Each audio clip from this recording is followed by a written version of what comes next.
claramente iluminó hace el año anterior, es verdaderamente destacado. Job capítulo 26, verso 7, dice que Dios creó todo con su amor. No, dice con su poder. Dios creó todo con su alabanza. No, dice con su poder. Con su poder. ¿Para qué Dios trajo al humano a la tierra? ¿Para qué Dios puso al humano en la tierra? Lo puso en la tierra para sojuzgar. Sojuzgar es igual a juzgar con la ley de Dios. Es tener el poder que Dios ya le dio para juzgar. ¿Juzgar qué? A la creación y ¿qué más? A los ángeles caídos. Esa encomienda fue a Adán. Adán la perdió la encomienda porque se dejó engañar por la serpiente, por su esposa que se dejó engañar por la serpiente. Entonces luego Dios levantó una serie de hombres a partir de Abraham para que comenzaran a trabajar en la creación de un pueblo, el pueblo de Israel, al cual Dios le dio el mismo encargo, el encargo de sojuzgar. La idea de Dios es que el pueblo de Israel originalmente fuera un pueblo con epicentro en Jerusalén y que de ahí surgiera, saliera, iluminaran y juzgaran a todas las naciones. ¿Cómo lo sabemos? Porque en el Apocalipsis dice claramente que Cristo va a juzgar durante el milenio, la capital del planeta va a estar en Jerusalén. Pero volvamos al pueblo de Israel, que también perdió la oportunidad de juzgar con justicia, para lo cual se necesita poder. No podés juzgar sin poder, porque aunque omitas una opinión de juicio no te respeta nadie. Para que te respeten tenés que tener el poder con el cual Dios nos embiste, con el cual Cristo nos embiste. Segunda de Timoteo capítulo 1 verso 7 habla del espíritu de poder. Primera de Corintios capítulo 29 verso 12 habla de la gloria y el poder. Filipenses capítulo 3 verso 10 habla del poder de la resurrección. Bueno, Romanos capítulo 1 verso 20 ya lo habíamos hablado. Colosenses capítulo 2 verso 9 y 10 habla de la plenitud divina. ¿Dónde está la plenitud divina? En el Espíritu Santo que nos es dado. La plenitud divina está dentro de cada uno de nosotros. Este mismo Espíritu que está en nosotros, que nos insta a ayunar, a orar, a buscar la palabra de Dios, que nos abre la cabeza para dejar de ser simples mortales caídos, banales, ensimismados en su ego. Ese mismo Espíritu es el que se movía sobre la faz de las aguas, Génesis capítulo 1, cuando la tierra estaba desordenada y vacía. Y las aguas estaban sobre la faz del abismo, dice. Y el Espíritu de Dios se movía sobre la faz de esas aguas. Es el mismo que está en cada uno de los cristianos hoy. Ustedes saben por qué el Espíritu Santo se movía sobre la faz de las aguas, ¿verdad?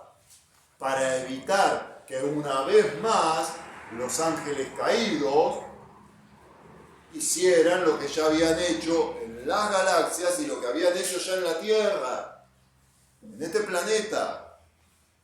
Estaban sufriendo otro juicio. Habían querido apoderar del planeta donde que Dios los mandó, que Dios los echó, los arrojó. Como dice la Escritura, el dragón arrastró con su cola a la tercera parte de los ángeles. Los ángeles que ahora son los demonios, los seres caídos. Bueno, bendito sea Dios por siempre. Primera de Corintios, capítulo 2, verso 6, dice tal cosa, oigamos, pero hablamos sabiduría entre los que han alcanzado madurez. Entonces, querido pastor, querido hermano, querido ministro, querido presbítero, si usted no ha alcanzado madurez, usted no habla sabiduría. Usted habla sazaraza. Usted habla lo que le enseñó su denominación. Usted habla lo que le parece. Usted habla la mitad de la palabra de Dios y la mitad de sus ideas humanas, de su cultura y de su carne.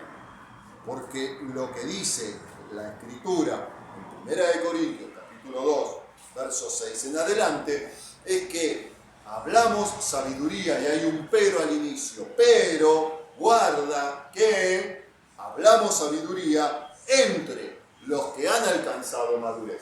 Porque los que no han alcanzado madurez quieren el hombre de Galilea, va bailando, va saltando, va, y no quieren escuchar estas palabras porque les rechinan los oídos, porque están parados en su ego, en lo que ya hemos enseñado en los estudios, la teología antropocéntrica, desde el hombre hacia Dios, como el hombre comprende a Dios, cuando en realidad la teología reformada, que es la revelación de esta era a partir de 1500 y pico, 1600, que era la revelación que tenían Pablo, Juan, los apóstoles fundantes, no es antropocéntrica, sino teocéntrica, y a Dios poco le importa lo que de Él inventen los humanos, por más buena voluntad que tengan, porque eso es parte del mismo árbol de la ciencia del bien y del mal, de lo correcto y lo incorrecto. A Dios lo único que le interesa es que baje su reino, no como el hombre interprete, el cristiano moderno, antropocéntrico, centrado en sí mismo, en su ego, en su mente, interprete las cosas del cielo. A Dios, Yahvé, Yeshua, o como le quieran llamar, lo que le interesa es que se interprete de acuerdo a lo que Él quiere para abajo. La lluvia, salvo cuando fue el diluvio, jamás sale de abajo hacia arriba. En el diluvio pasó, pero fue un hecho excepcional. La lluvia viene de arriba hacia abajo. Entonces, hablamos sabiduría entre los que han alcanzado madurez. Así que los que no han alcanzado madurez, paguen el precio para alcanzar la madurez en este tiempo final, porque nos está pisando los talones el final de la era, que es igual a los 7 años terribles que van a sufrir montones de calamidades y que van a morir miles de millones de personas. El famoso Apocalipsis, la tribulación.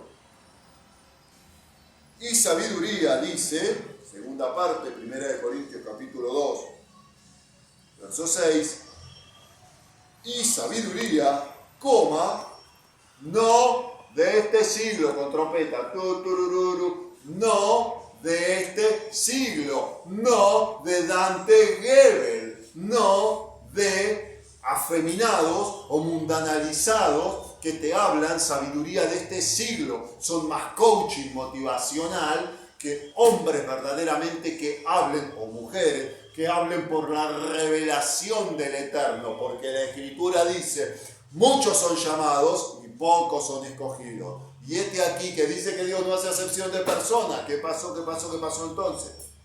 Lo que pasó es que Él llama a todos, a muchos, pero solo escoge a los que pagan el precio.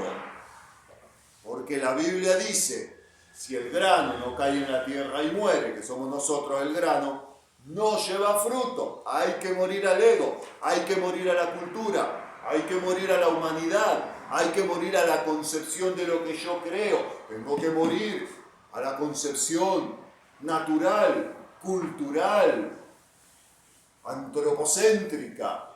Pero si se muere, el grano cae en la tierra y muere, lleva fruto. 30, otros al 60, y otros al 100. Pero continuemos con 1 Corintios capítulo 2, verso 6.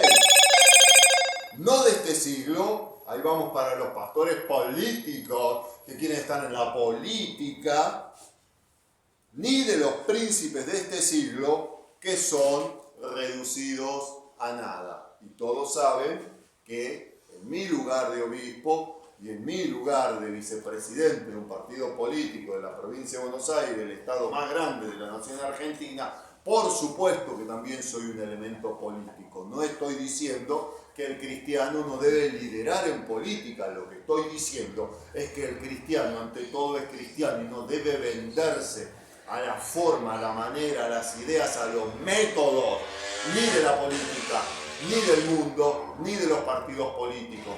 Porque el cristiano vive bajo otras leyes. ¿O acaso la Escritura no dice que somos extranjeros y advenedizos en esta tierra? Porque somos de otra patria, es lo que la Escritura dice, somos de otra patria, de la patria del reino de los cielos, que tiene sus propias leyes y que no es una democracia, es un reino. Bendito sea Dios por siempre. Los príncipes de este mundo son reducidos, de este siglo, dice, más amplio, son reducidos a nada. Verso 7 del capítulo 2 de 1 Corintios. Mas hablamos sabiduría de Dios en misterio, la sabiduría que estaba oculta, coma, es como un pero, la cual Dios predestinó. Ya la tenía predestinada, ya la tenía cavilada, ya la tenía pensada antes de la creación, antes de los siglos para nuestra gloria. Antes de los siglos, antes del tiempo, antes de que el tiempo existiera, antes de la creación del tiempo. ¿Para qué? ¿Para qué? Para nuestra gloria. Para nuestra gloria. ¿Por qué? ¿Cómo le va a dar gloria al hombre? Ay, si Dios no comparte su gloria con nadie. No es cierto, la gloria de su naturaleza, de divinidad, no la comparte con nadie. Pero la gloria que Él se dispuso inventar para compartir con sus ministros, con sus hijos, sí las comparte. Entonces, hay gloria para nosotros.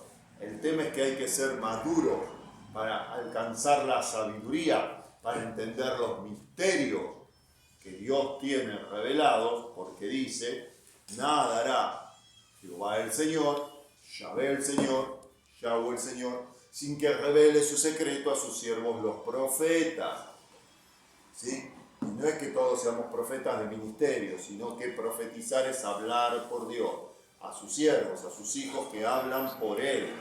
Y para hablar sobre alguien tenés que conocerlo para no andar haciendo sanata y sasaraza.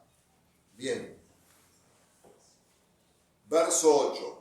La que ninguno de los príncipes de este siglo conoció, porque si lo hubieran conocido no habrían crucificado al Señor de gloria. Antes bien, hagamos de vuelta, como está escrito, cosas que ojo no vio, ni oído yo, ni han subido en corazón de hombre, son las que Dios ha preparado para los que le aman. Ay, pero yo le amo tanto, pongo el diezmo, hablo todas las alabanzas, las canto todas, hablo en otra lengua, aleluya, alabado el Señor. Pero no tengo esta revelación, porque estás siguiendo lo que la religión de la que proveniste enseñó. No quiere decir que no se habla en lengua, la Escritura dice que algunos hablan en lengua, otros profetizan. Lo que está sucediendo es que Juan, capítulo 10, verso 9, dice claramente, yo soy la puerta, dice Jesús, el que por mí entrare será salvo y saldrá y hallará pastos. ¿Cómo va a salir? ¿De dónde va a salir? ¿Y para qué va a salir si Él es la puerta por la que tiene que entrar para ser salvo? No sé si se entiende. ¿Qué se supone? Que se va de la salvación. Entró en Cristo, la puerta para ser salvo, pero Cristo mismo le dice, tienen que salir para hallar pasto, lo que implica que en el primer lugar donde entran no hay pastos, hay más paja que pasto. ¿En dónde entran las personas? En la religión. Más del 90% de las personas que se convierten al Evangelio lo hacen a través de alguna religión. Esto no quiere decir que hay que salirse de la religión. Lo que quiere decir es que la búsqueda y la mente tiene que ir más allá de la religión, porque todas las religiones están embebidas de cultura humana y Dios no tiene nada que ver con la cultura humana. La religión es una mezcla de la escritura, de la revelación de lo propio del reino de los cielos que Dios nos reveló con la cultura humana. Con la cultura humana.